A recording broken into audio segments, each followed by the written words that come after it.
F1 pistol ကိုကြည့်ရဲ့အခါစက္ကန့်2စက္ကန့်လို့အချိန်တိုလေးအတွင်းဘိန်းလေးလုံးလုံးဘလို့လဲပြီးသွားတာလဲလို့သိစင်စားမိဘူးလား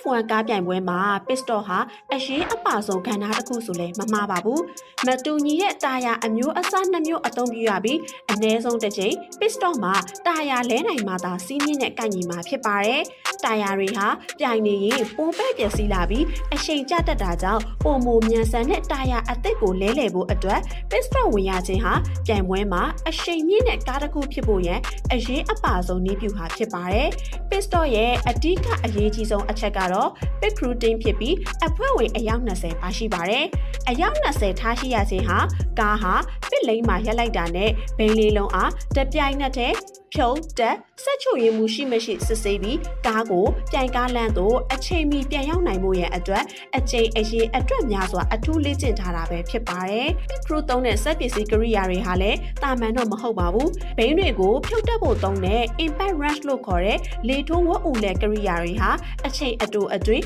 အမြန်ဆုံးဖြစ်အောင်အထူးပြုလုပ်ထားတာဖြစ်ပြီးဒီကိရိယာတွေဟာကားဘိန်းအခွန်မာကိုတစ်စက္ကန့်ထက်တောင်ပိုမြန်အောင်ဖြုတ်နိုင်တတ်နိုင်ပါတယ်။ဘိန်းတစ်ဘိန်းစီအတွက်3ဦးစီနဲ့ဖြုတ်သူ2ဦးတက်သူ2ဦးဘိန်းဟောင်းယူသူ2ဦး front wing ရှေ့တောင်မှနေရာအမှန်တကျညှိပေးသူ2ဦးမိသက်စေဘူးကင်သူအနည်းဆုံး2ဦးဒါမှမဟုတ်အများဆုံး2ဦးနဲ့ pistol ဝင်ထွက်ခွင့်ကိုအချက်ပြသူ2ဦးတို့ဖြစ်ပြီးစုစုပေါင်း pistol crew မှာ12ဦးပါရှိပါတယ်လက်ရှိကမ္ဘာစံချိန်ချိုးပေါက်ခဲ့တာကတော့1.83စက္ကန့်နဲ့ McLaren အသင်းက Lando Norris ဖြစ်ပြီး2023ခုနှစ် Quarter Grand Prix ပြိုင်ပွဲမှာစံချိန်ချိုးခဲ့တာပဲဖြစ်ပါတယ်